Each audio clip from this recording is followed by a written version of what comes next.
생태계를 접근할 때, 이 생태계의 내용은 그렇게 어렵진 않거든? 생태계는 이렇게 문제가 어렵진 않은데, 그 어렵지 않은 이유가 굉장히 어려운 과목이야. 굉장히 어려운 과목이니까 쉽게 문제를 내는 거야. 왜냐면 과학은 우리 주변에서 일어나는 그런 일들이기 때문에, 이 원리를 따지고 들어가면 진짜 어렵거든. 그러니까 뭐 번개 관련된 게 전기고, 그리고 물체들의 움직임에 관련된 게 물리학이잖아. 그래서 생태학은 진짜 어려워. 왜냐면 너무 범위가 넓어. 그러니까 우리 주변에 있는 모든 어떤 그 생물과 비생물적인 어떤 상호작용들을 연구하는 게 생태학이기 때문에 굉장히 어려워. 하나씩 가져갈래? 너무너무 어려운 과목이라 문제는 되게 쉽게 문제가 나와. 그래서 이제 아이들이 착각하는 게 생태계가 되게 쉽다고 판단을 해. 그러니까 물론 문제는 쉬우니까 뭐 쉬운 거 맞긴 한데, 근데 쉽다고 들어가면 문제가 막 자꾸 틀려. 근데 어차피 틀리면 끝이잖아. 어차피 유전 한 문제하고 생태계 한 문제하고 점수는 똑같단 말이야. 그러니까 너무 이렇게 가볍게 들어가지 말고 똑같이 공부하되 조금 빨리 잘할 수 있는 과목이 단원이다 이렇게 생각하시면 돼요. 알겠죠? 좀 빨리 잘할 수 있는 단원이고 어느 정도 혼자도 좀 가능하다. 그래서 너무 만만히 보게 되면 자기도 모르게 쉬운 문제에서 다 틀릴 수 있으니 개념부터 차근차근 꼼꼼하게 공부하는 게 되게 중요해. 그래서 원리를 알고 문제를 풀어야지 그냥 막 들이대고 문제 똑같이 그냥 풀면 많이 틀릴 수 있다고. 그래서 생태계는 크게 이제 세 단어로 나눠지는데, 오늘 배우는 생물과 환경과의 상호작용. 이 내용은 생태계의 전반적인 내용, 전반적인 어떤 그 아웃라인을 좀 잡아주는 그런 단원인 거고, 좀 들어가서 생물 쪽에 좀 특화돼서 좀 들어가는 게 두 번째 단원, 개체군과 군집.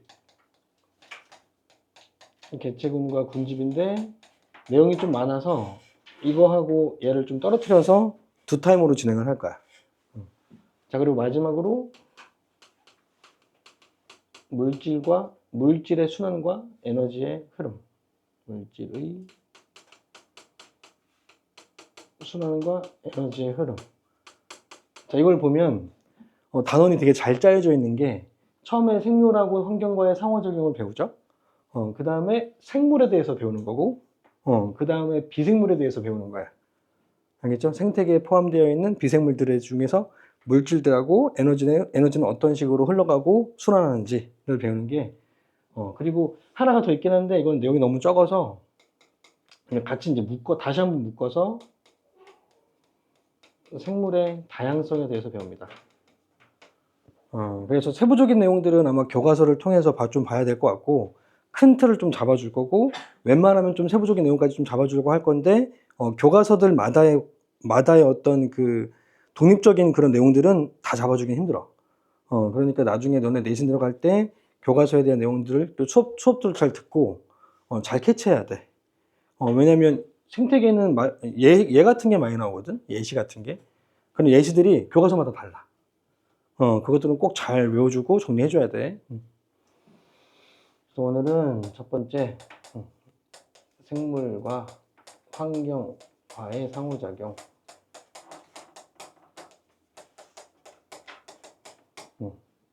그중에 첫 번째, 생태계의 정의. 이 생태계의 정의는 초등학교 5학년 때부터 배웁니다. 5학년 때부터 배웠고, 약간 너네도 익숙할 거야. 친숙할 거라고. 초등학교 지구과학을 공부할 때 제일 먼저 배우는 게 생태학이기 때문에. 아니지? 유치원 때부터도 배우지 않았나? 유치원 때 현장학습 같은 거 하잖아. 얘들아, 우리 꽃구경 가자 이렇게 가잖아. 아니면 뭐 공원 가자 이렇게 하잖아. 그게 다 생태학 배우는 거거든. 주변에 있는 어떤 생물들 배우는 거. 그래서 생태계의 정의는, 정확하게 정의는 이제 5학년 때 교과서에 나오는데, 생태계의 정의는 생물과 생물적인 요소와, 그러니까 여기 나와 있는 그 용어들을 꼭 정확하게 찝고 정의하는 게 좋아. 그러니까 자기 나름대로 방식으로 용어를 바꾸시면 안 됩니다. 알겠죠? 그렇게 하는 이유 중에 하나가 용어들에 익숙지가 않기 때문인 거잖아. 근데 그러면 안 돼. 익숙해져야 돼. 여기 나와 있는 공통적인 그 용어들에 익숙해져야 된다고. 생물적인 요소와 비생물적인 요소가 서로 어우러져 사는 공간에 대한 개념입니다. 당연하게도 생태계 안에 생물들이 막 살고 있으니까 우리도 마찬가지고. 자, 그리고 공간에 대한 개념뿐만 아니라 플러스 체계에 대한 개념입니다. 시스템. 얘네들이 어떻게 사는지에 대한 시스템. 그래서 체계까지 같이 개념을 묶어서 생태계라고 합니다.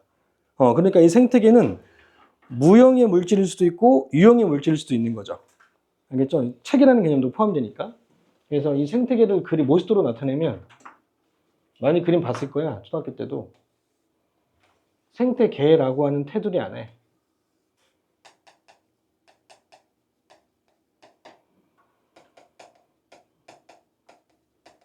생물적인 요소와 비생물적인 요소가 같이 어우러져 있다고. 자, 근데 생물적인 요소도 여러 가지로 나뉘어. 기능에 따라서, 이 생물적인 요소들의 기능에 따라서 세 가지로 나뉩니다. 뭐가 있니? 생태계에 있는 생물들, 크게 역할에 따라서 생산자, 소비자, 분해자죠. 다 들어봤지? 초등학교 때부터 배워서 생산자, 소비자, 분해자로 나뉩니다. 자, 그러면 이제 뭐 기본적인 내용들은 뭐 따로 공부해도 되긴 하는데, 자, 용어들에 대해 정확한 정의가 모르면 따로 좀 알아보세요. 내가 초등학교 거까지 다 해줄 수는 없으니까. 자, 근데 이 중에서 생산자는 어떤 역할을 하냐면, 어떤 역할을 하게? 생산을 하겠죠. 생산자니까. 그럼 소비자는 소비를 하겠지. 그럼 여기서 좀 이상한 게, 그럼 분해자는 뭐야? 분해를 시켜? 그러니까 여기서 약간 이제 헷갈리는 게 뭐냐면, 생산자는 생산을 한다는 건 뭐냐면, 모든 생물들은 뭐를 해야 되냐면 세포업을 해야 되죠. 맞죠? 세포업을 해야지만 생활에너지는 ATP를 얻고 그 ATP를 가지고 생활할 수 있다고. 그러면 세포업을 하려면 뭐가 필요해? 그 세포업을 할 때 분해시켜주는 유기물이 필요하죠. 즉 호흡기질이라고 얘기하죠. 호흡기질이라고 하는 거 주 영양소, 탄수화물, 단백질, 지방. 맞지? 그 주 영양소가 필요한데 그 주 영양소를 만드는 역할을 하는 게 바로 생산자라고요. 그러니까 이 소비자와 분해자는 생산자가 없으면 살 수가 없는 거지. 얘가 생산해준 그 유기물을 가지고 얘들은 세포를 통해서 에너지를 얻기 때문에. 알겠죠? 그래서 생산자의 역할은 광합성을 하는 주체라는 뜻입니다. 알겠죠? 넣어줄게. 자, 생산자는 광합성 생물들을 총칭합니다. 광합성 생물의 총칭. 그래서 광합성을 통해 빛 에너지를 가지고 유기물에 저장을 해서 호흡기질을 생산하는 생물들이야. 알겠죠? 그러면 이 소비자하고 분해자는 둘 다 얘가 생산하는 유기물 가지고 분해해줘서 생활 에너지를 얻잖아. 그러면 생산자는 지가 만든 걸 가지고 세포업을 하는 거야. 지가 만든 걸 가지고 세포업을 통해서 에너지를 얻고, 이 소비자하고 분해자는 생산자가 만든 유기물을 가지고만 세포업을 하기 때문에 생산자가 만든 그 유기물에 의존하죠. 그래서 에너지 측면에서 봤을 때 어떻게 얘기하냐면, 이 생산자는 그 유기물에 대해서 독립적이다. 에너지에 대해서 독립적이다. 그래서 독립영양생물이라고 합니다. 알겠죠? 그래서 얘네들은 독립영양생물이다. 영양물질에 대해서 독립적이다. 혼자서도 살 수 있으니까. 하지만 소비자와 분해자는 영양물질에 대해서 의존적이기 때문에 생산자에 종속돼 있다. 그래서 종속 영양생물입니다.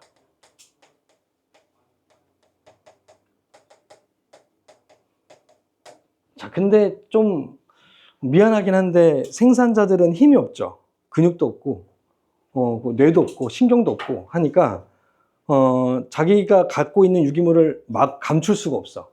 내가 뺏으려고 한다고 해서 안 줘! 이렇게 할 수가 없다고. 그러니까 이 소비자하고 분해자들은 강탈을 하죠. 생산자가 만든 걸 그냥 먹는 거죠. 먹는 게 당연한 거고. 그지? 그래서 종속되어 있긴 하지만 주체가 소비자인 것 같은 느낌이 좀 들어. 원래는 생산자가 위에 있는 건데 생산자 유기물을 받고 사니까. 자, 그러면 이 소비자하고 분해자는 둘 다 종속인데 어떤 차이가 있냐는 거죠. 이 어떤 차이가 있냐는 걸 구분하면서 소비자하고 분해자를 구분할 수 있게 돼. 그 중에 하나가 유기물을 둘 다 얻는 건 맞아. 그래서 에너지를 이거는 에너지의 이동 과정인데 에너지를 이렇게 서로 준다고 이렇게. 둘 다 얻어가는 건 맞지만 소비자는 섭취합니다. 섭취한다.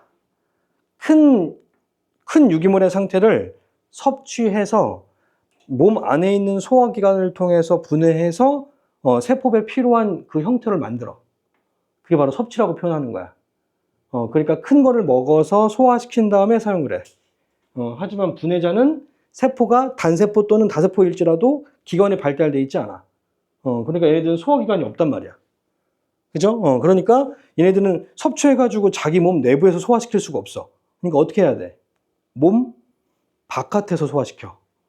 그러니까 유기물이 있으면 효소를 뿌려. 효소를 뿌려서 소화되면 그때 흡수해. 그게 분해자와 소비자의 차이야. 유기물을 얻는 건 마찬가지지만 그래서 흡수한다. 자, 그래서 분해자를 왜 구분해 준 거냐면 소비자가 섭취할 수 없는 유기물들을 흡수를 해서 다시 무생물의 환경으로 돌려보내준다. 그런 의미로 분해자라고 이름 붙인 거야.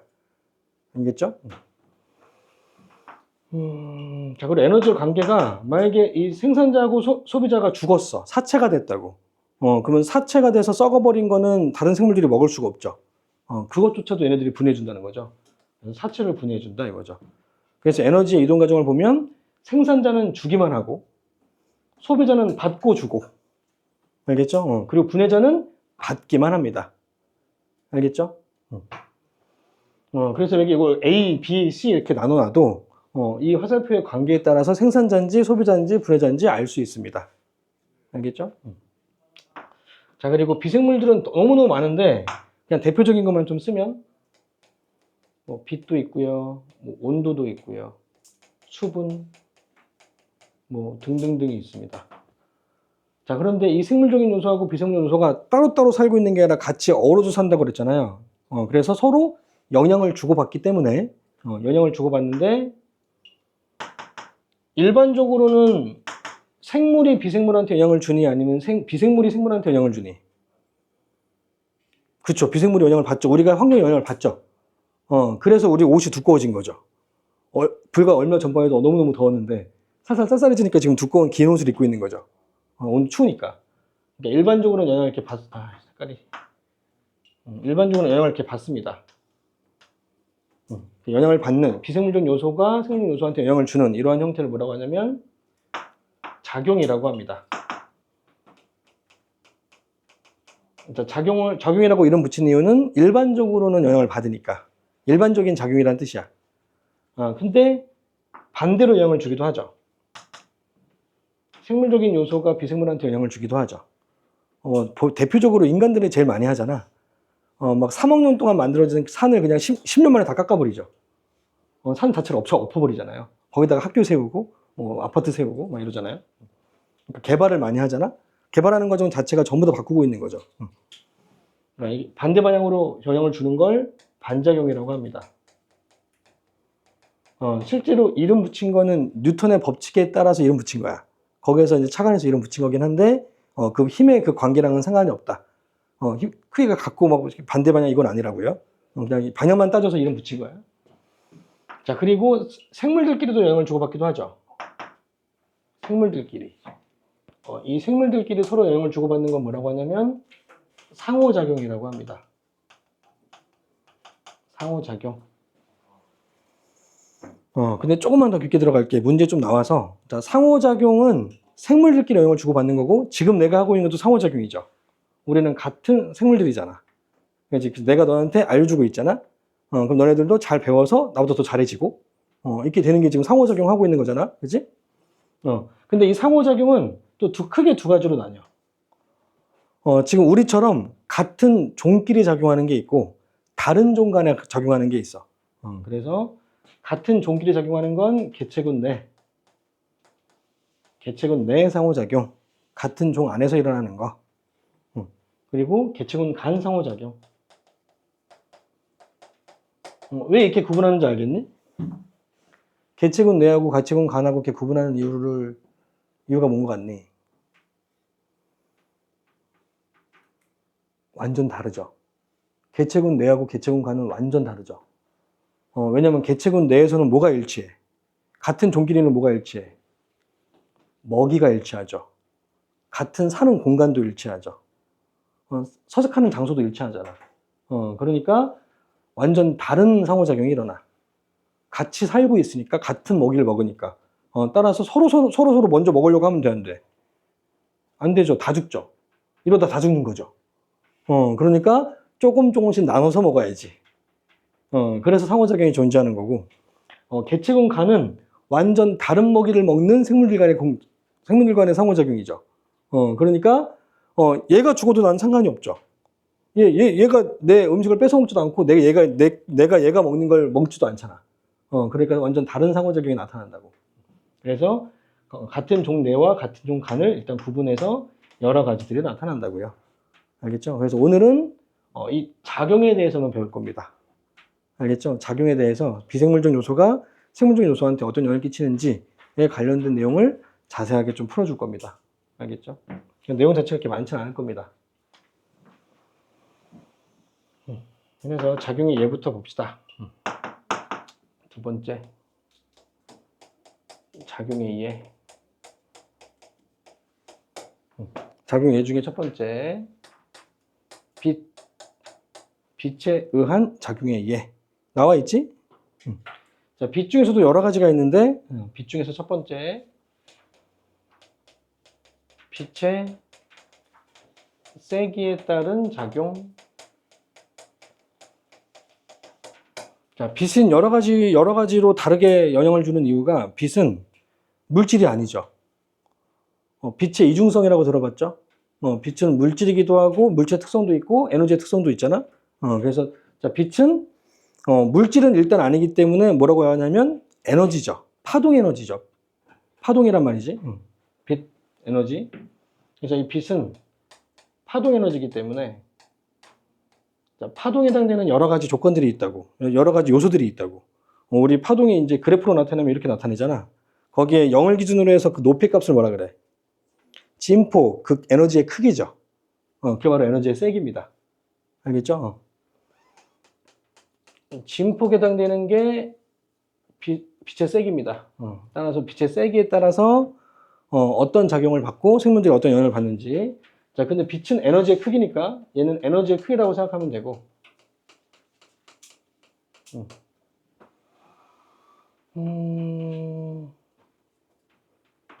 그럼 이 에너지의 크기에 따라서 또 영향을 주는 게 투과력입니다. 투과력에 비례한다. 그러니까 빛이 강한 빛일수록, 진폭이 강한 빛일수록 투과력이 셉니다. 그러니까 겨울에 내가 햇빛을 받을 때하고 한여름에 햇빛을 받을 때 이 피부가 누가 더 벌써 뭐가 더 빨리 까매져? 한여름이죠. 한여름에 태양빛을 받으면 되게 따갑잖아. 그지? 그게 투과력이 좋기 때문인 거죠. 그죠? 진폭이 크니까. 그래서 빛의 세기에 따라서 어떤 영향을 받냐면 식물들의 광합성량에 영향을 줍니다. 식물의 광합성량. 빛의 세기에 따라서 식물들의 광합성량이 바뀐다. 그래서 이 식물의 광합성량이라고 간단하게 그냥 나오는 그런 학교도 있긴 한데, 근데 이 광합성량에 대한 그래프가 문제에서 나오기도 해. 그래서 일단 알려줄 거야. 알려주고, 만약에 학교에서 나오지 않는다면 본인들이 빼시면 됩니다. 알겠죠? 어차피 문제 풀 때 내가 준 문제도 일부가 몇 문제가 있을 거야. 근데 알면 되게 쉬운데 모르면 아예 못 풀어서.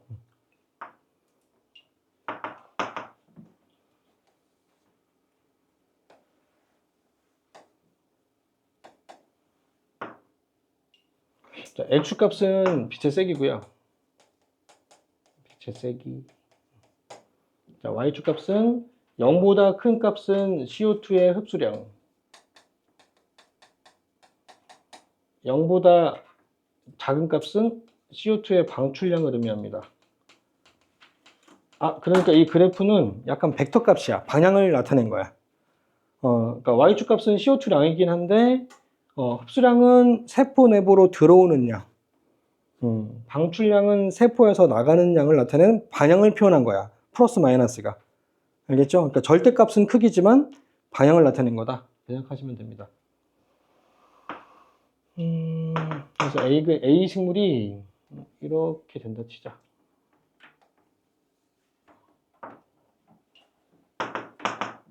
B 식물은 더 크다. 이게 B 할까? A 할까? 이게 A, 이게 B. 자, 이 그래프로 이제 해석을 좀 해줄 건데, 그 해석을 하기 위해서는 용어들의 정리가 좀 필요해. 첫 번째, 호흡량. 자, 호흡량이란 CO2를 방출한 값이게, 흡수한 값이게. 얘들아, 호흡량. 호흡량은 줄임말이야. 세포 호흡량을 줄임말이야. 자, 세포를 하게 되면 CO2가 나와요, 들어가요? 나오죠? 왜냐면 유기물을 분해했으니까. 즉, 이 호흡량이라고 하는 건 유기물을 분해한 양이야. 유기물의 분해한 양에 따라서 CO2의 양이 방출되기 때문에 CO2에 방출되는 양이라고 생각해도 돼. 알겠죠? 그래서 호흡량이란 CO2의 방출량인데, 자, 근데 사람하고 식물은 좀 다른 게, 사람은 CO2를 방출만 하죠. 아닌데요? 나 지금 CO2 먹었는데요? 흡수했는데요? 맞지 않나? 나 CO2 흡수했잖아요. 들어왔잖아요. 그럼 흡수한 거 아니야? 근데 왜 사람들은 CO2를 방출만 해? CO2 들어왔잖아.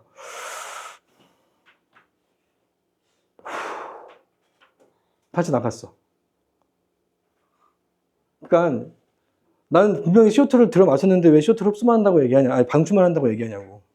좀 생각을 하라고. 되게 어려운 개념이 아닌데 그걸 구분해주면 되게 쉬워.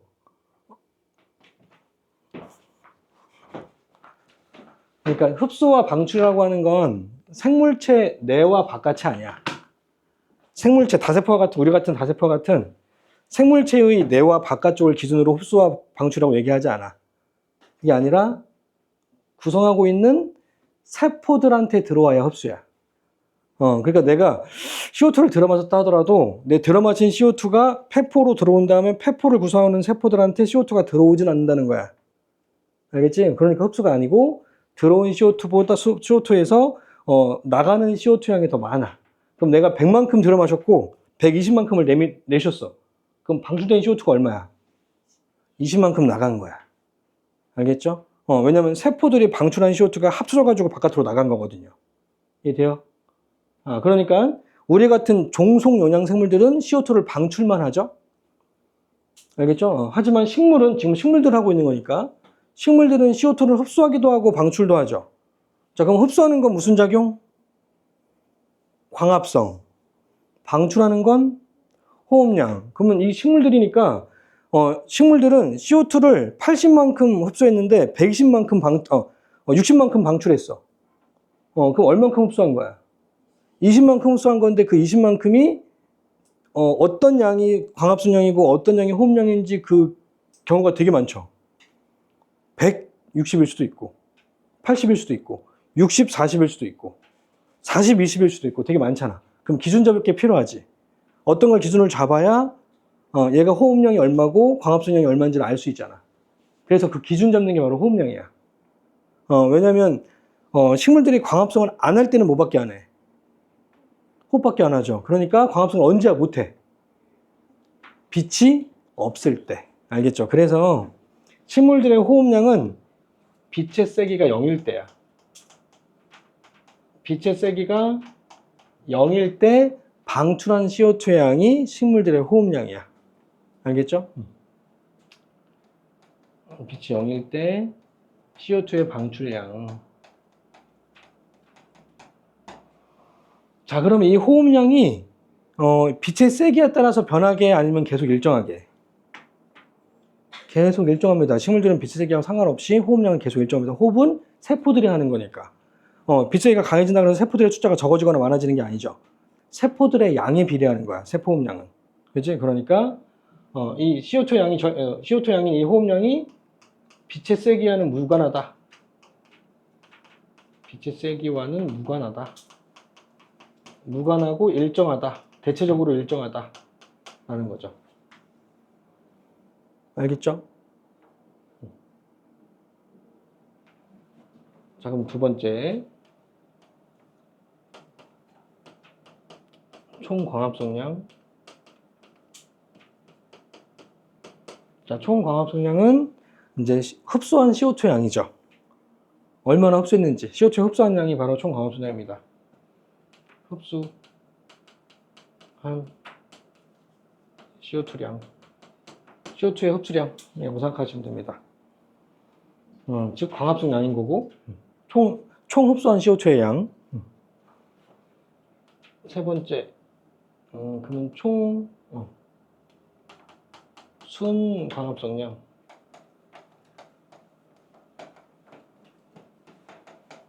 은 뭐냐면, 자, 식물들은 광합성도 하고 호흡도 하잖아. 그러면 광합성한 양하고 호흡량에서 뺀 값. 즉, 총 광합성량, 그 CO2는 100만큼 흡수했는데, 호흡량을 통해서 20만큼을 방출했대. 그럼 몇 만큼 들어온 거야? 80만큼은 남았지. 그 80만큼은 유기물을 저장한 양, 유기물을 갖고 있는 양이지. 내가 100만큼 만들었는데 20만큼은 썼으니까. 그치? 그래서, 순 광합성량이란 총 광합성량에서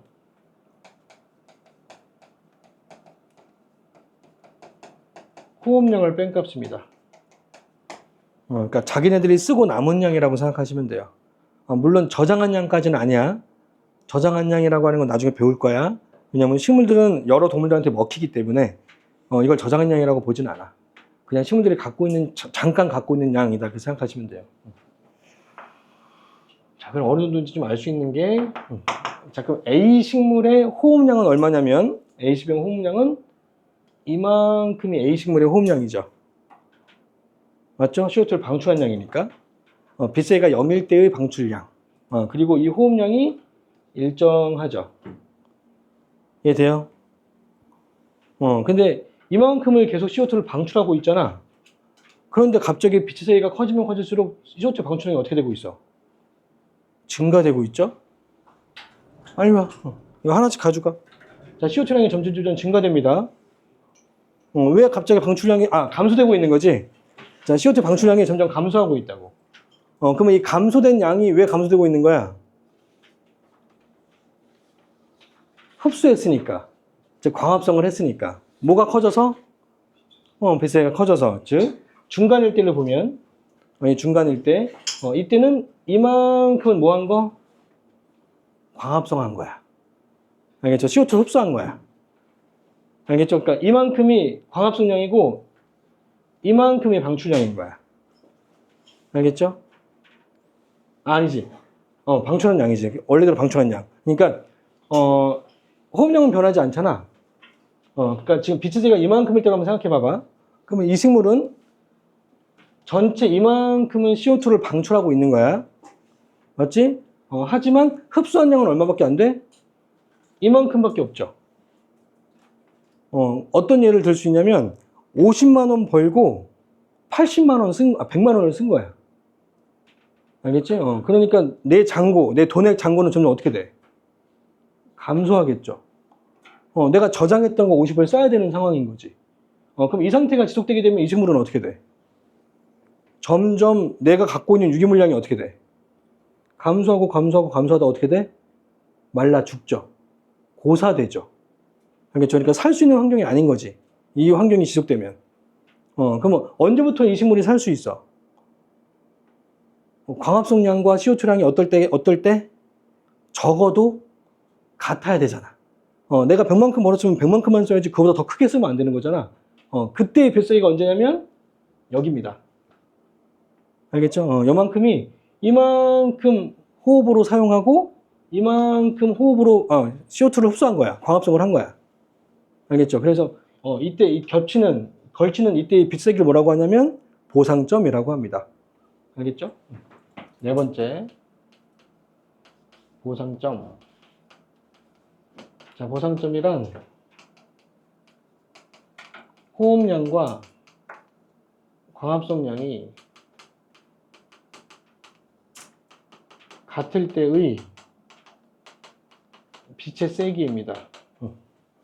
이거를 다시 풀어서 얘기하면, 자, 호흡량은 CO2의 방출량, 광합성량은 흡수한 CO2의 양, CO2의 흡수량, CO2의 흡수량. 자, 방출량과 흡수량이 같을 때의 그때의 빛의 세기를 바로 보상점이라고 한다고. 됐니? 자, 그럼 더 이제 빛의 세기를 증가시켜보자. 이 보상점보다 빛의 세기를 더 증가시켜보자고. 그럼 더 높아지면 계속 증가되죠. 더 증가되다가 여기 보자, 여기. 이점을 보자고. 그러면 이때는 이 빛의 세기에서 이 A 식물이 호흡한 CO2의 방출량은 얼마? 호흡량은 항상 일정하니까 이만큼을 CO2로 방출한 거야. 하지만 흡수한 양은 얼마야? 이거 전체죠. 알겠죠? 이 전체량을 바로 총광합성량이라고 한다고. 아, 그래서 이 전체량이 바로 총광합성량이고, 그리고 이 값이 호흡량이야. 자, 그러면 총광합성량에서 호흡량을 뺀 값을 뭐라 그래? 순광합성량이라 그래. 그래서 이만큼 남긴 거야. 그러니까 이만큼. 알겠니? 이만큼 남긴 유기물량이고, 그 남긴 유기물을 남겼다는 얘기는 식물들은 살 수가 있다는 얘기지. 알겠지? 죽지 않고 살 수 있다. 순광합성량입니다. 그래프 좀 이해됐니? 이게 사람하고 다르기 때문에 그 관계를 좀 이해해야 돼. 식물들은 광합성도 하고 호흡도 하니까. 우리는 호흡밖에 안 하지만 그 관계를 좀 이해해야 된다고. CO2의 관계를. 그래프 해석하기가 좀 처음에 좀 어려운 거야. 그래서. 자, 근데 빛세기가 계속 증가된다 치자. 더 증가되는데 아무리 증가가 돼도 일정한 그런 시기가 있죠. 빛세기가 아무리 강해져도 더 이상 광합성량이 증가되지 않을 때가 있어. 그 이유는 염록체가 포화된 거야. 그러니까 빛세기가 강해지면 강해질수록 염록체가 활성화되는 염록체가 많아지겠죠. 근데 너무너무 강해지면 염록체가 다 포화된 상태에서는 더 강해봤자 광합성을 더 많이 할 수가 없는 거야. 알겠죠? 그래서 더 이상 증가되지 않을 때 그때의 이 빛의 세기를 뭐라고 하냐면 광포화점이라고 합니다. 알겠죠? 광포화점이라고 한다. 빛에 대해서 포화되어 있다. 됐나요? 써줄게. 5번째 광포화점. 광포화점이란 광합성량이 더 이상 증가되지 않을 때의 빛의 세기.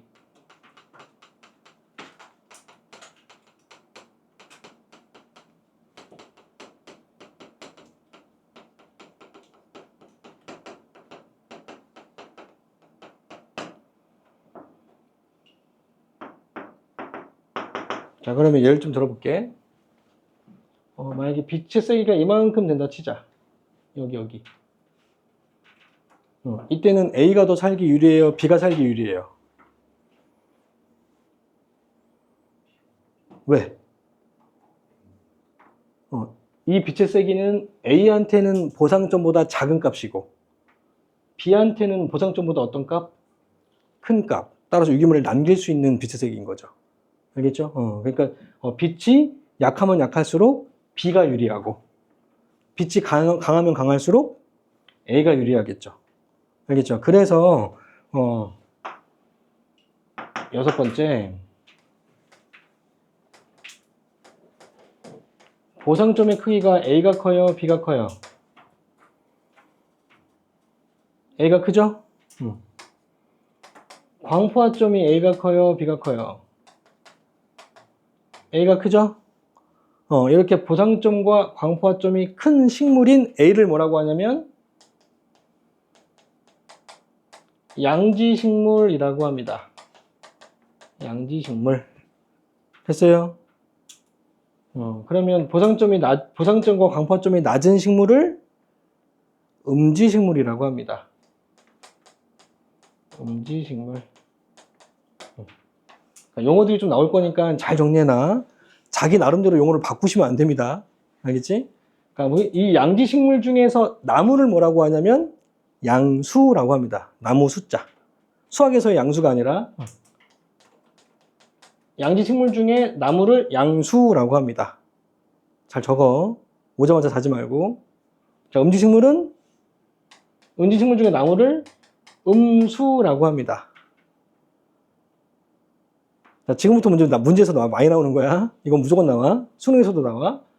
그러면 양수들이 주로 많이 가지고 있는 나뭇잎을 뭐라고 하냐면 양엽이라고 하고요. 자, 음수들이 주로 가지고 있는 나뭇잎을 음엽이라고 합니다. 자, 그러면 양엽과 음엽의 차이가 어떻게 나타나냐면 두께는 양엽이 두껍게, 음엽이 두껍게. 이제 생각해봐.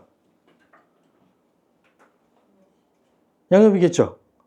맞죠? 왜냐면 저 A하고 B 중에서 강한 빛에 적응한 식물이 누구야?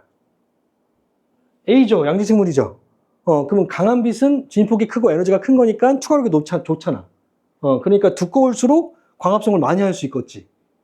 그래서 두께는 두껍습니다. 이해돼요? 하지만 음엽은 약한 빛에서 주로 적응한 식물이니까 나뭇잎의 두께가 얇습니다. 상대적으로. 됐어요? 자, 근데 너비는 어떻게 되냐면 나뭇잎의 너비가 양지식물은 빛이 강하니까 두께도 두껍고 너비도 넓으면 좋아 안 좋아? 좋죠. 광합성 많이 할 수 있고. 하지만 너비가 넓어버리면 뭐가 많아져? 세포들의 숫자가 많아지니까 호흡량이 많아지지. 그치? 그러니까 오히려 생산한 양보다 더 많이 소비할 수도 있겠지. 그래서 호흡량을 줄이기 위해서 너비는 줄입니다. 알겠죠? 너비가 넓으면 좋긴 한데 그러면 금방 말라 죽을 수도 있으니까 호흡량을 줄이기 위해서 너비는 줄인다고요. 반대로 은엽은 너비는 넓게 해서 약한 빛이니까 넓게 빛을 받아들이려고 하는 거라고. 알겠니? 자, 그럼 이 나뭇잎의 특징을 보면 두께가 두껍고 너비가 좁으니까 뾰족해요, 넓어요, 막 펌퍼짐해요. 뾰족하죠. 이 나뭇잎을 뭐라고 해? 다른 말로 침엽이라고 하죠. 알겠니? 그러니까 양엽은 다른 말로 침엽이라고도 하고, 그러면 이 양수는 다른 말로 뭐라 그래? 침엽수라고 하는 겁니다. 알겠죠? 근데 이제 좀 헷갈려, 이제. 이거를 좀 알고 나면 좀 헷갈리는 게 뭐냐면, 지금은 좀 안 헷갈려도 나중에 혼자서 막 생각하려고 하면 헷갈린단 말이야. 왜냐면 우리가 초등학교 때부터 중학교 거치면서 침엽수가 사는 지역이 어디라고 배워? 추운 동네, 저 북방구지요. 그 산타크로스 할아버지 사는 곳. 거기 맞잖아. 북방구 지역이란 말이야. 양수는 왠지 따뜻해 보이잖아. 막 빛이 오는 지역이 양이니까. 양지. 그러니까 좀 헷갈린다고. 그러니까 온도하고 상관없다고. 알겠죠? 이 침엽수에 대한 이름은 온도에 따른 영향이 아니라 빛의 세기에 따른 영향입니다. 알겠죠? 따라서 온도하고 같이 결부시키면 안 됩니다. 물론 이 추운 지역에 침엽수가 많이 우점하는 이유는 이따가 설명해 줄 거야. 알겠죠? 근데 이름 붙인 이유는 바로 빛의 세기에 따른 영향이다. 따라서 음수는 다른 말로 화력수입니다. 알겠죠? 이거 이름 헷갈리면 안 됩니다. 많이 헷갈린대. 많이 틀리기도 한다. 그거 헷갈려서. 근데 알아도 나중에 문제 풀 때 또 헷갈리기도 한다고. 내가 좀 구구절절 설명이 좀 길었는데 지금 첫 번째 얘는 뭐에 따른 영향? 빛의 세기에 따른 식물들의 광합성에 영향받는다. 그거야. 이게 포인트를 잃어버리면 안 돼. 내 세부적인 내용이 들어갔을 때도. 두 번째. 빛의 1조 시간에 따른 영향. 1조. 그러니까 빛을 쏘여주는 시간. 빛을 쏘여주는 시간에 따른 영향. 빛의 방향도 나오니? 방향 좀 이따가 할게. 자, 빛의 1조 시간에 따른 영향을 받는 건 뭐냐면 일반적으로 모든 생물들, 동물이든 식물이든 생물의 생식에 영향을 줍니다. 생식이란 개체수를 증가시키는 모든 행위를 바로 생식이라고 합니다. 그러니까 생식과 관련된 게 바로 빛의 1조 시간이야. 남자들은 밤을 좋아해, 낮을 좋아해? 형서야, 너 밤이 좋니, 낮이 좋니? 밤이 좋죠? 너도 밤이 좋니? 나도 밤이 좋아요. 너도 밤이 좋죠? 그러니까 밤의 길이가 길어지면 좋죠. 알겠죠? 밤의 길이가 길어지면 왠지 외로워. 그래서 밤이 길어지는 시기가 언제야? 가을. 겨울은 가장 짧을, 잠깐, 밤이 짧아질 때네? 길어질 때 맞지? 점점 밤이 길어지는 게 가을 맞지? 가장 길 때가 겨울인 거고, 길어지고 있는 건 가을이잖아. 그래서 점점 길어지고 있으면 변화가 생기니까 남자들은 조금씩 외로움을 타. 가을에. 왜? 밤이 좋으니까. 그래서 이 밤의 길이가 점점 길어지면 길어질수록 테스토스테론이 많이 분비돼. 분비량이 달라져. 그래서 외로워. 그래서 여자친구 옆구리가 누가 좀 끼고 싶어. 그러니까 여자애들은 남자들이 좋을 때 언제 노리면 돼? 가을에 대시하시면 돼요. 그럼 성률이 높습니다. 근데 여자애들은 낮을 좋아한단 말이야. 안 그래? 낮을 좋아하기 때문에 밤의 길이가 짧아질 때 여성 호르몬 수치가 높아져. 그래서 봄을 타는 거야, 여자들이. 그러니까 남자애들은 봄에 노려야 돼. 알겠지? 봄에 그래 한번 사귀어볼까 이렇게 하는 거야. 외로운데 한번 사귀어보지 뭐. 이렇게 되는 거야. 근데 가을에는 별로 안 사귀는 거야. 다 끼고 있어 이제 하나씩. 봄에 한번 사귀었기 때문에. 알겠지? 그래서 봄에 노리시면 됩니다. 남자들. 그러니까 너네들이 나중에 대학교 가면 초반에 막 들이대시면 돼요. 그럼 거의 80% 이상은 성공할 거야. 왜냐면 여자들도 봄에 굉장히 외로워하거든요. 그게 사람도 영향을 받는다는 얘기야. 근데 사람들은, 그러니까 다른 동물들과 진짜 영향을 받아. 너네들이 되게 행복할 때는 그 영향을 안 받는지 몰라. 근데 약간 외롭거나 좀 쓸쓸하거나 불안해질 때 있잖아. 그때는 영향을 되게 많이 받아. 그래서 막 가을 탄다, 봄 탄다 이런 얘기가 그때 나오는 거야. 근데 지금 너무너무 행복한 상황이면 그렇게 생각이 잘 안 나는데 나중에는 좀 바뀔 거야. 나이에 따라서. 한데 그 강아지 혹시 키우니? 강아지들은 번식기라는 게 있지. 그래서 이 수컷이 막 나댈 때 언제인지 한번 잘 생각해봐. 약간 쌀쌀해질 때일 거야. 실제로 얘네들은 집안에만 커도 그 공기를 느껴. 기압도 느끼고 다 느낀다고. 그래서 약간 가을이 될수록 수컷 강아지들이 갑자기 발정이 나. 그래서 막 엄마나 아니면 누나 또는 여동생한테 막 달라붙는다고. 막 부비 한다고. 근데 얘네들은 그때만 번식할 수 있어. 그러니까. 그때 막 왕성해져. 그때 정자의 생산도 많아지고 막 왕성해진다고. 근데 사람은 좀 다르지. 사람은 1년 내내 번식하지. 좀 이상하잖아. 그게 왜 그러냐면 이성 때문에 그래. 동물한테 없는 이성. 그러니까 동물들은 본능에 충실해. 너무너무 하고 싶어. 그러면 그냥 하는 거야. 근데 사람은 참아. 숨겨. 지금은 안 되지. 지금은 안 되지. 하는 거지. 이성 때문에 그런 거지. 본능에 따른다면 가을에 난리 난다고. 우리 지구도 난리 난다고요. 그러니까 생식에 영향을 받는다. 그래서 예를 들면 뭐 동물의 발전기 그럼 좀 너무 그렇잖아 교과서에. 그래서 나오는 얘가 동물의 산란식이라고 합니다. 알을 낳는 그런 뭐 어류나 아니면 새들의 산란 시기가 바뀐다. 또는 파충류들의 산란 시기, 뭐 거북이, 뭐 뱀. 그리고 식물들의 개화 시기가 바뀝니다. 개화시기라는 꽃이 피는 시기.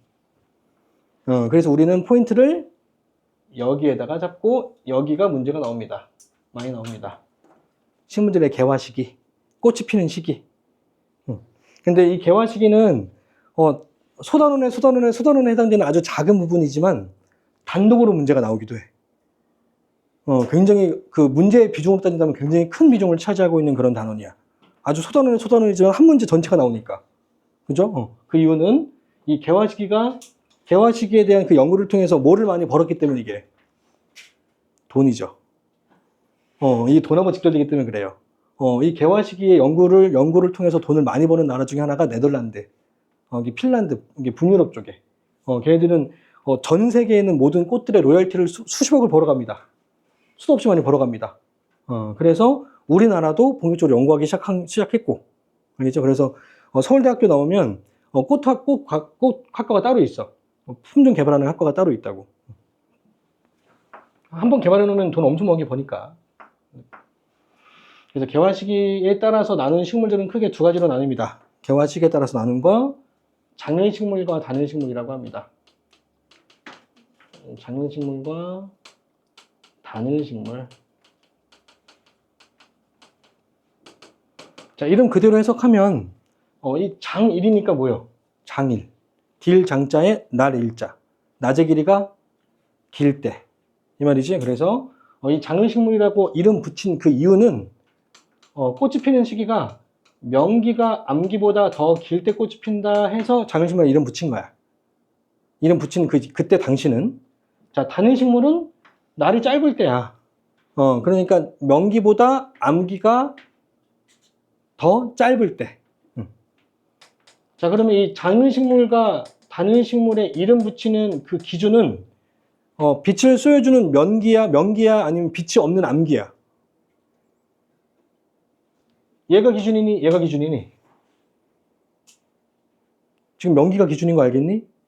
장일, 날이 길 때. 단일, 날이 짧을 때. 알겠지? 명기가 지금 기준이잖아? 근데 식물학자들이 연구한 결과 꽃이 피는 시기는 명기하고는 상관이 없다는 게 밝혀져. 알겠죠? 명기는 중요하지 않더라. 명기가 중요한 게 아니고 꽃마다 꽃이 피는 시기를 결정하는 한계 암기가 있더라. 기준이 있더라. 그게 꽃마다 달라. 한계 암기가 있는데 그래서 이 명기를 한계 암기로 바꿔서 꽃이 피는 시기를 이해하시면 돼요. 그러니까 장일식물은 기준이 그러니까 명기가 아니라 암기고 이 암기가 한계 암기보다 짧을 때 꽃이 핀다 이거야. 알겠죠? 그러니까 이 암기가 어떨 때 꽃이 피는 거냐면 길 때 꽃이 피는 거야, 짧아질 때 꽃이 피는 거야. 짧을 때죠. 그러니까 밤의 길이가 짧을 때인 거야. 근데 가장 짧을 때 피는 게 아니라 짧아지다가 한계 암기보다 짧아지는 그 순간에 꽃이 핀다고. 알겠죠? 그러니까 이 암기라고 하는 건 밤의 길이니까 밤의 길이가 짧아지는 그 계절이 언제야? 밤의 길이가 짧아지는 계절. 봄이죠. 그래서 봄에 꽃이 피는 게 바로 장일식물이에요. 알겠니? 밤의 길이가 가장 짧은 여름에는 별로 안 펴. 짧아지는 그 중간에 피지. 알겠지? 그래서 봄에 피는 꽃들이 뭐가 있냐면 대표적으로 장미, 튤립, 벚꽃, 등등등 굉장히 이쁘고 화려하죠. 막 사랑하는 사람한테 받고 싶은 꽃들이잖아요. 그런 것들이 바로 봄에 피고 장일식물인 거다. 알겠지? 시작을 나타내는. 자, 그리고 암기는 이 단일식물은 밤의 길이가 암기가 한계 암기보다 더 길 때 꽃이 피죠. 그러니까 밤의 길이가 길어질 때 꽃이 피는 거잖아. 그렇지? 그러니까 언제 펴? 가을에 피겠죠. 자, 그러면 가을에 꽃이 피는 식물들이 혹시 예를 알고 있나? 국화, 그렇지, 국화. 또 우주, 코스모스, 등등등이 있습니다. 색깔이 파스텔 톤이죠. 되게 수수하죠. 화려하지 않습니다. 그리고 이 국화는 언제 많이 써? 사람이 죽었을 때. 그럼 국화가 그러면 가을에만 피는데 그럼 사람이 가을에만 죽어야 돼? 그럼 봄에 죽으면 어떡해? 국화 못 주네? 그지? 그래서 이런 것 때문에 봄에도 꽃이 피게 하고 싶었던 거야. 그게 지금 이걸 연구하는 그런 목적이라고. 이론에 나온 그 목적이라고. 그러면 봄에는 국화값이 3배 이상 비쌉니다. 마찬가지야. 지금 장미가 3배 이상 비쌉니다. 알겠죠? 그러니까 3배 이상 비싸도 얼마 안 하긴 해. 1,000원, 1,500원 해. 하지만 원래 100원짜리야. 원래 200원짜리야. 이거 마진율이 장난이 아니잖아. 이걸 만약에 엄청나게 많이 샀다고 쳐봐. 그럼 마진율이 거의 막 1000% 되잖아. 그러니까 돈 번성이 않는 거라고. 그래서 예를 들면, 그리고 이 암기는, 조건이 있어. 이 암기는 그냥 암기면 안 되고, 이 암기는 지속적인 암기여야 돼.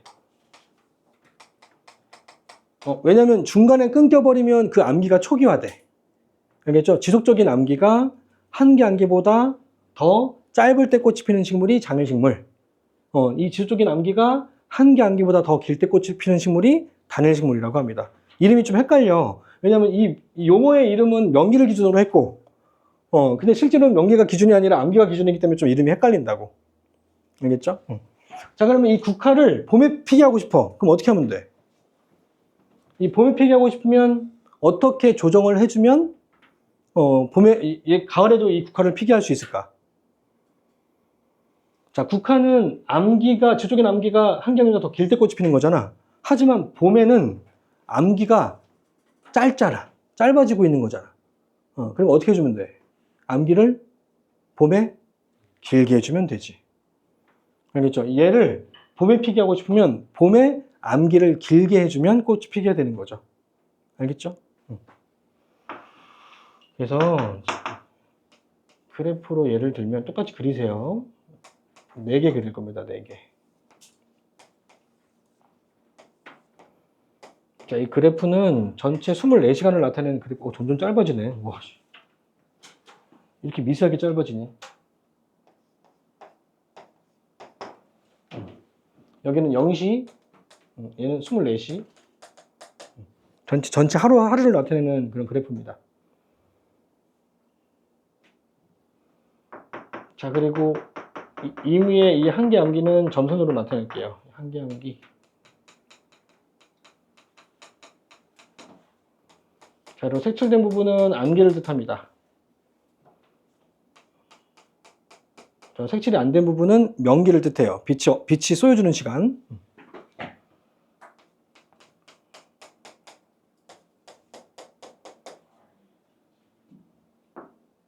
자, 그리고 세 번째 그래프에는 순간 섬광을 뿌립니다. 번뜩임.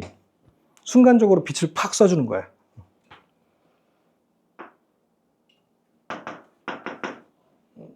자, 그리고 네 번째는 순간적으로 암기를 집어넣어요. 암전. 순간적으로 암전.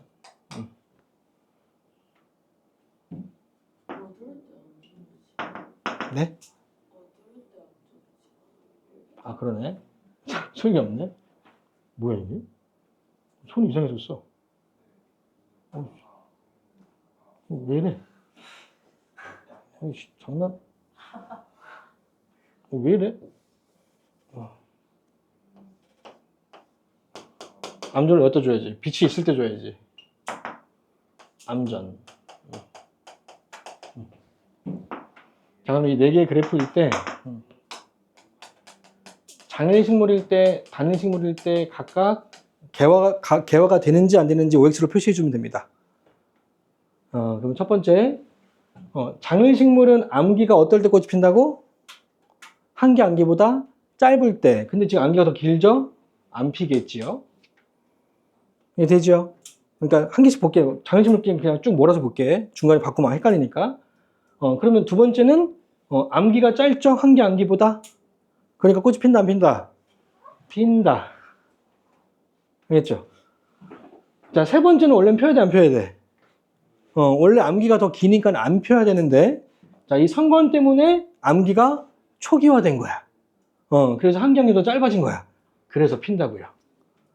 아, 그러니까 과학자들이 되게 똑똑한 게 그냥 무작정 암기를 늘리거나 이러면 안 되지. 왜냐면 식물들한테 암기 계속 무작정 늘리게 되면 어떻게 돼? 꽃은 피겠지만 어떻게 돼?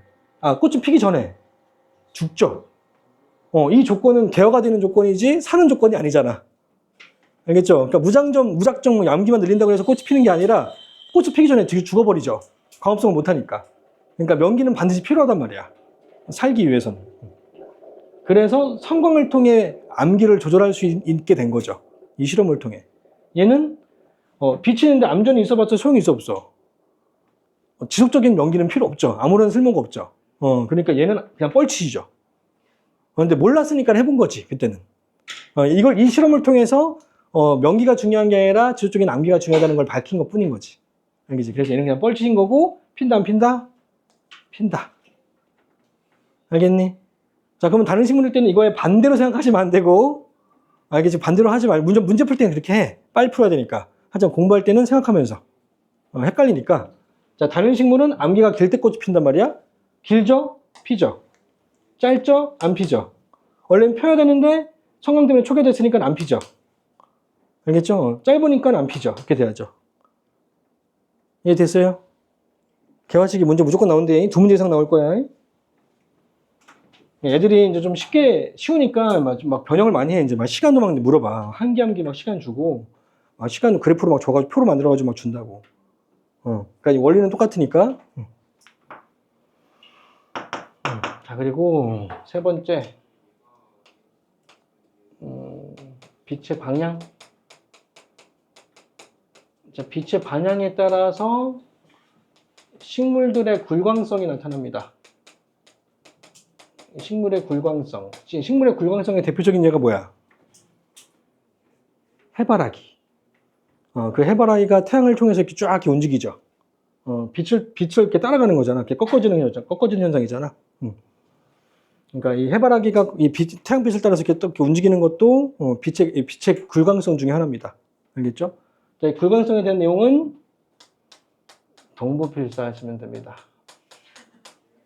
다시 부활한다. 그러니까 내용 얼마 안 되니까 꼭 듣고서 스탑하고 쓰지 말고 한 번 딱 보는 거니까. 알겠죠? 원리를 정확하게 이해하면 되게 쉽단 말이야. 생태학이. 아까 처음에도 얘기했지만 생태학을 만만히 보면 안 됩니다. 되게 어려운 학문입니다. 알겠죠? 엄청 어려운 학문인데 문제가 좀 쉽게 나오는 것 뿐이니까 살짝만 꽈버리면 굉장히 어렵게 느껴질 수 있는 거야. 헷갈릴 수 있는 거고. 그러니까 나도 고등학교 때하고 대학교 때 제일 답이 애매하게 느껴진 게 생태학이었어. 답이 애매한 거야. 이게 왜 답이야? 막 이렇게 되는 거지. 무슨 뭐 국어 문제도 아니고 답이 막 애매한 과학인데 답이 애매해. 이건 것 같기도 하고 이건 것 같기도 하고 다 맞는 것 같아. 근데 실제로 답은 한 개야. 내가 무지했던 거야. 알겠죠? 내가 정의를 잘 몰랐던 거고 생태학을 이해를 못했던 거야. 그게 초등학교, 중학교 애들 가르치면서 깨달았어. 왜냐 가르치려면 내가 정확하게 이해해야 되잖아.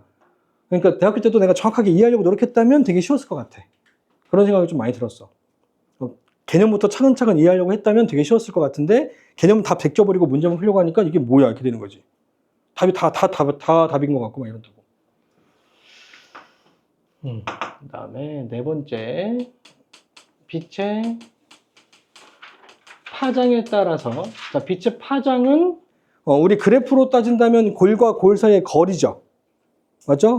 그 마루구나. 마루와 마루 사이의 거리, 골과 골 사이의 거리. 자, 이 파장은 기호로 이렇게 람다로 나타내죠. 이거 쓸 때 이렇게 제발 쓰지 마. 알겠지? 이렇게 쓰지 말고 이렇게 꺾어주면 되는데 이렇게 꺾어주고 이렇게 내리면 됩니다. 알겠죠? 쓸 때 좀 제대로 쓰라고 람다. 자, 이 람다로 표시해 주는데 이 람다 값인 파장은 에너지에 반비례합니다. 에너지의 크기, 즉 진폭에 반비례한다고. 알겠죠? 에너지의 크기에 반비례. 따라서 투과력에도 반비례합니다. 에너지와 투과력에 비례하니까. 자, 그럼 다시 얘기하면 파장이 길면 길수록 빛이 투과되는 투과력은 약해진다. 힘이 약해진다. 잘 투과를 못한다. 알겠죠? 그러니까 방사선은 극악의 짧은 전자기선이죠. 그러니까 다 통과하죠. 그래서 방사선이 위험한 이유가 이게 한 번 팍 통과된다고 위험하진 않아. 무슨 총도 아니고. 이 방사선을 내뿜는 물질이 그 능력을 바로 방사능이라고 하는데 이 방사능이 있는 물질은 지속적으로 계속 와. 우리 빛처럼 우리가 이렇게 열 가하면 난로에서 열이 오는 것처럼 계속 온다고. 근데 내가 임신을 하고 있었어. 내가 임신 중이었다고. 진짜 임신 중인 것 같아. 자, 임신 중이었으면 이 아이가 세포면을 왕성하겠죠. 뭐 세포면을 하면서 조직 만들고 기가 만든단 말이야. 그때 이게 선이 통과되면서 어떻게 돼? 방수선을 밀어버리는 거죠. 방추선을 밀어버린다고. 그러면서 뭐가 일어나? 비분리가 일어나. 또는 염치를 땅 때렸어. 결실이 일어나. 알겠죠? 얘가 쭉 친 다음에 옆으로 갔어. 전저가 일어나. 그런 식으로 돌연변이가 일어난다고요. 알겠죠? 어떤 돌연변이가 일어날지 모르는 거죠. 그래서 돌연변이를 일부러 시켜가지고 품종을 개발하기도 하는데 어쨌든 그래서 좀 투과력이 에너지와 비례한다. 파장에 반비례한다는 거. 자, 그러면 그림으로 좀 나타내 볼게. 여기가 육지고요. 여기가 육지, 여기가 바다야. 그러면 우리 눈에 보이는 광선 중에서 가장 파장이 긴 빛을 뭐라 그래? 무슨 색깔? 빨간색, 적색광이죠? 적색광은 파장이 기니까 투과력이 약해. 좀밖에 못 들어와. 맞지? 그럼 파장이 가장 긴 빛은 보라색인데 청색결이라고 치자. 그럼 청색광은 깊게까지 들어오겠죠. 알겠죠? 파장이 짧으니까 에너지가 커서 투과력이 높아서 얘는 청색광.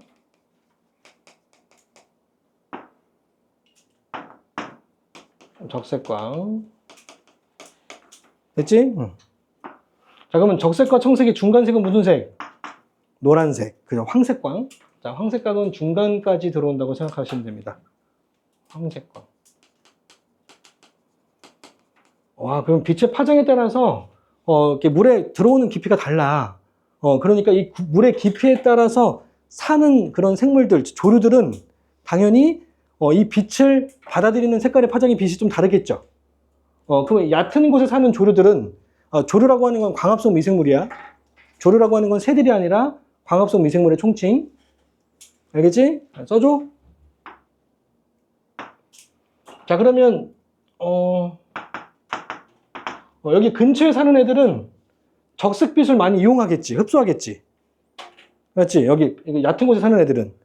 그럼 어떤 색깔은 많이 반사하냐면 그 보색인 황색과 청색은 반사하겠지. 그러면 청색하고 황색을 섞으면 무슨 색? 녹색. 물론 정확한 물깔이 아니기 때문에 정확한 색깔은 나오진 않지만 그래서 녹조류가 우점합니다. 그렇다고 다른 색깔이 없는 건 아닌데 우점하고 있다는 뜻이야. 많이 있다는 얘기야, 대체로. 얘네가 100%는 아니야. 그러니까 이게 생태하기 좀 어려운 이유가 100%가 없어, 거의. 그냥 대체로 그렇다는 거야. 추이를 보는 거야. 알겠지? 그게 좀 애매하게 느껴지면 안 돼. 왜냐면 그 원리가 있기 때문에. 적용하는 원리가 있기 때문에. 자, 황색과, 여기 중간인 사는 애들은 황색은 많이 흡수하겠지. 그리고 어떤 색깔은 반사해? 적색과 청색은 반사하지. 그럼 무슨 색?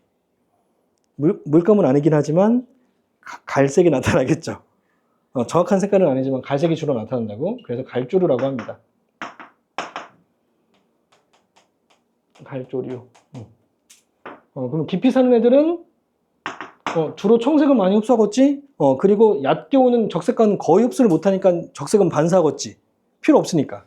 그래서 홍조류가 나타납니다. 자, 이렇게 빛의 파장에 따라서 바다에 사는 수심의 높이가 달라진다는 거, 이게 바로 대표적인 파장에 따른 작용의 예입니다. 파장에 따라서 해조류의 수심 분포가 달라진다. 해조류의 수심 분포가 다르다. 이해됐죠? 넘어간대.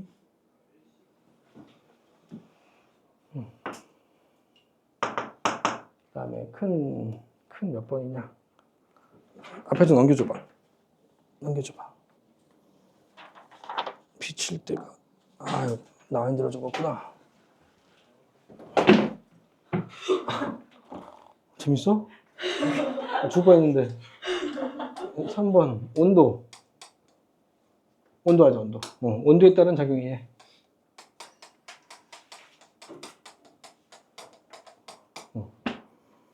좀 중요한 것만 좀 할게. 대체 너무 많이 하면 너무 오래 걸리니까 중요한 것만 할게. 이제 첫 번째, 호랑나비의 계절형. 두 번째, 북극여우, 사막여우. 알렌 베르그만의 법칙. 또 있나? 세 번째, 겨울눈의 높이. 얘는 누가 연구했냐면 라운키에르. 와, 이거 지금 1년 만에 쓰는 기요. 1년은 아니구나. 한 7개월? 라운키에르의 생활형. 이 정도? 하나 더 있다. 되게 중요한 거. 네 번째,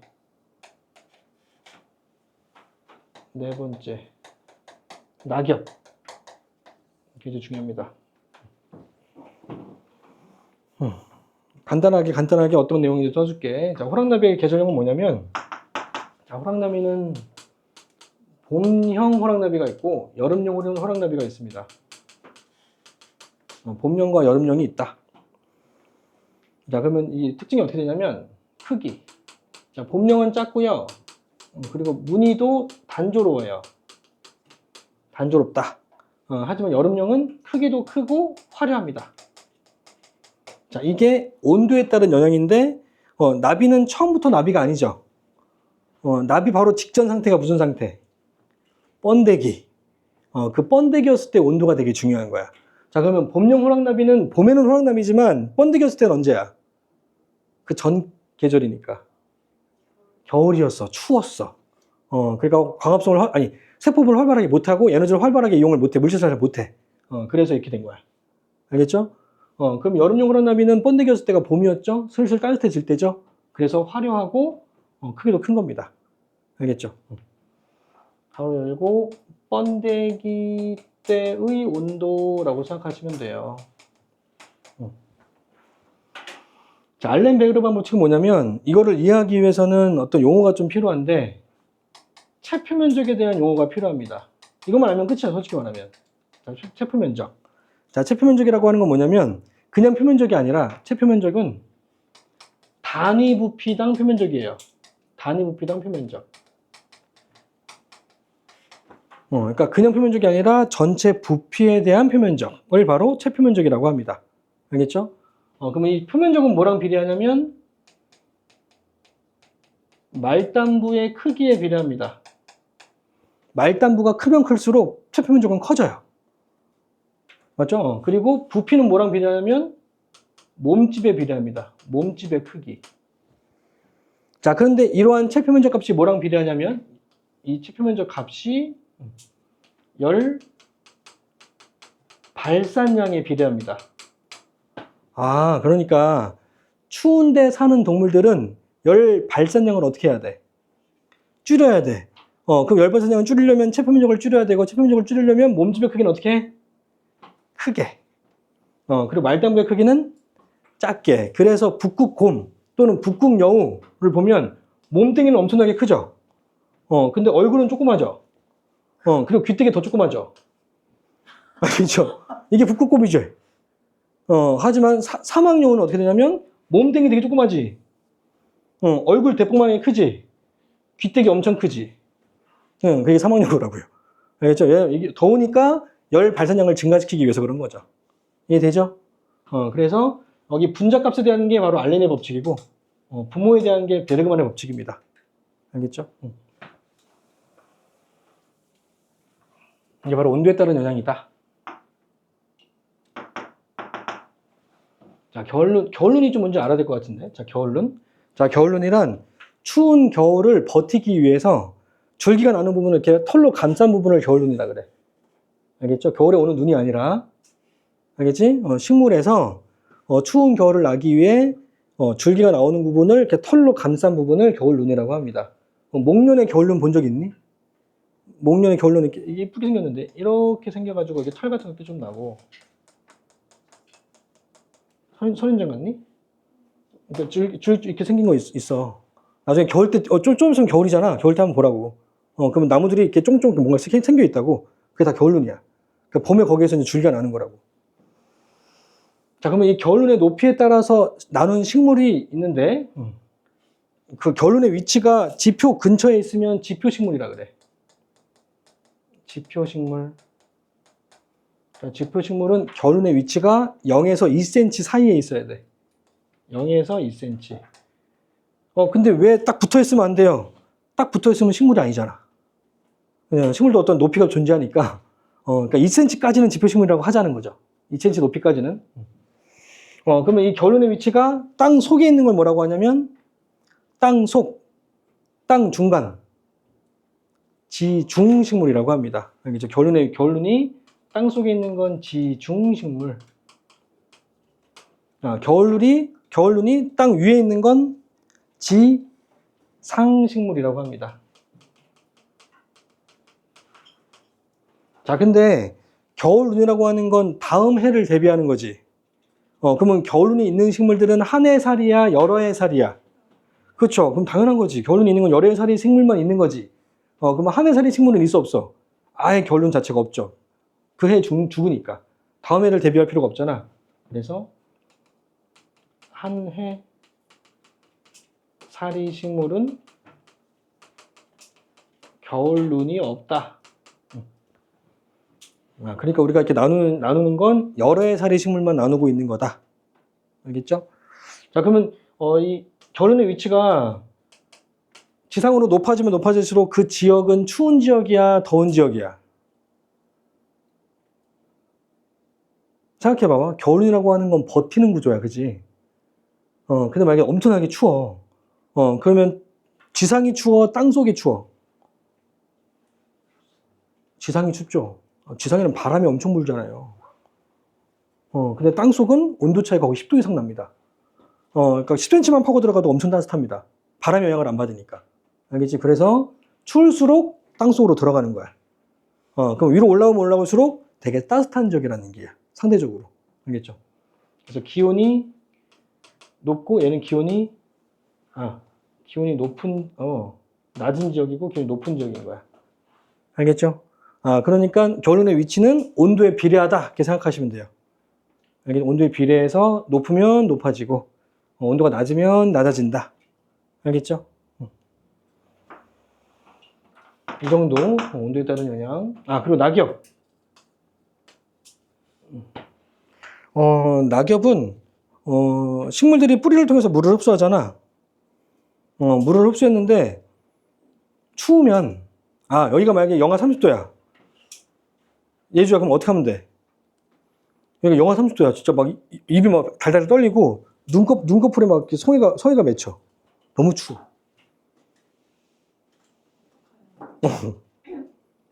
집에 가면 되죠, 그냥. 나 공부 안 할래. 집에 가면 튼튼한 다리 있잖아요. 가면 되잖아. 근데 만약에 형서야, 네가 식물이야. 근데 여기가 영하 30도야. 그럼 집에 갈 수 있어, 없어? 뿌리 뽑고 걸 수는 없잖아.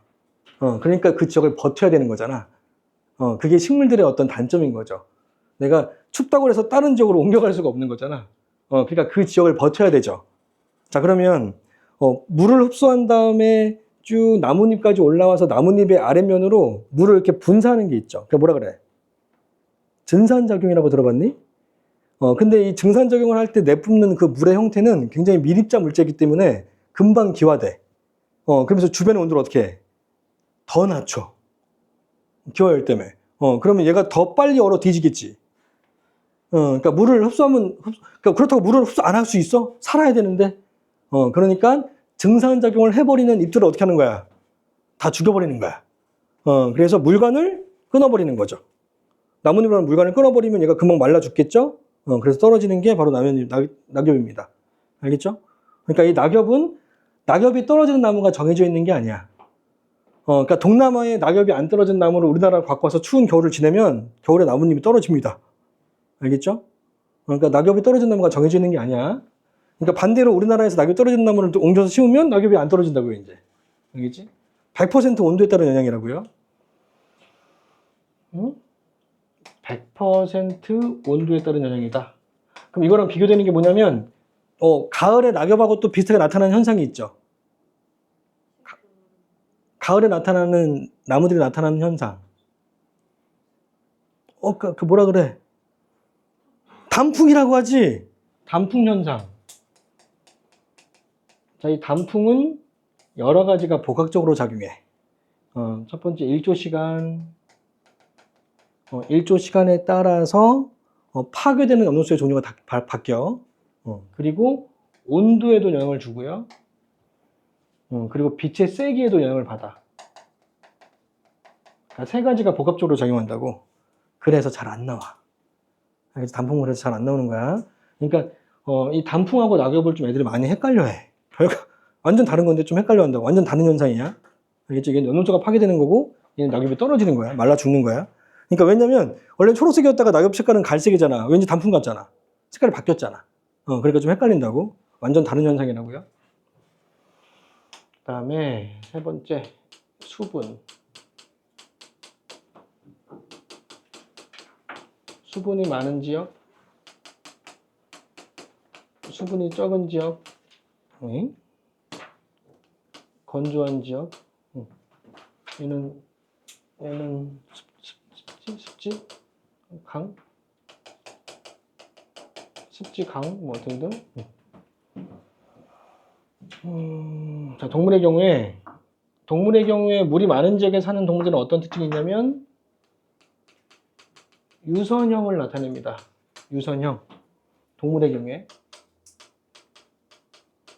왜냐면 물의 저항을 낮추기 위한 구조죠. 그 유선형 구조를 따라서 만든 차가 포르쉐죠. 알겠니? 포르쉐. 어떻게 생겼니? 이렇게 생겼잖아. 이렇게 생기지 않았나? 이렇게. 그래서 공기가 잘 올라가게. 공기 저항을 낮춘 형태입니다. 과학적인. 우진이 만든 차입니다. 유선형을 따라한 거야. 그리고 물이 많은 지역에 사는 동물들은 또 뭐가 있지? 동물은 없네. 자, 식물 보자.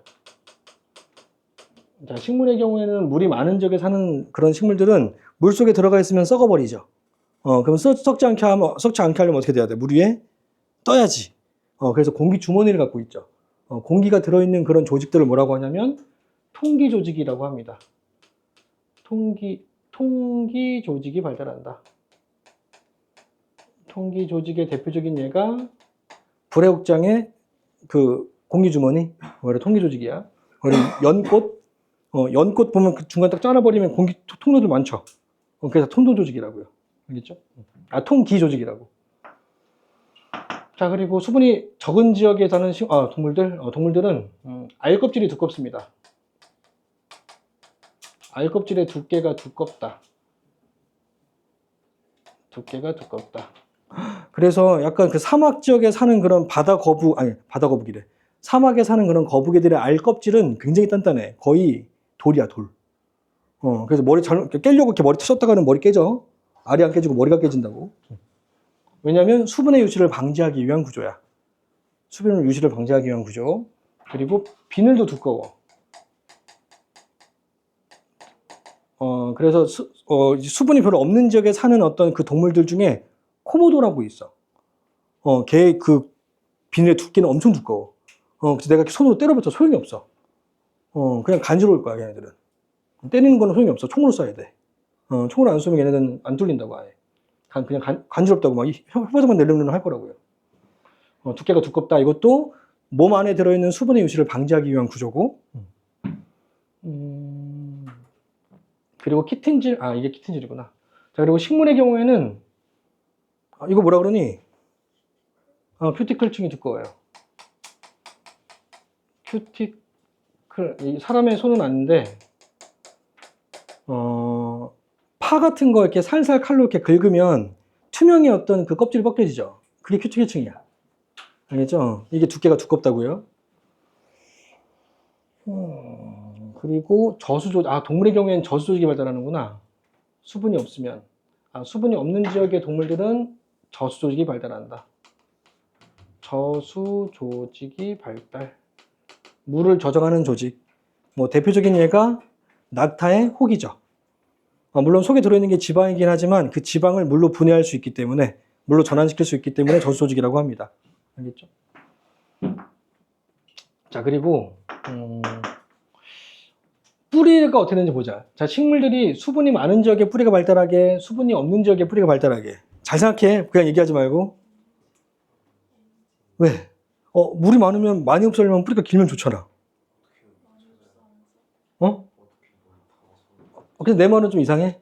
물이 많으면 물을 많이 없애려면 뿌리가 길면 좋잖아. 한 번에 많이 흡수하니까.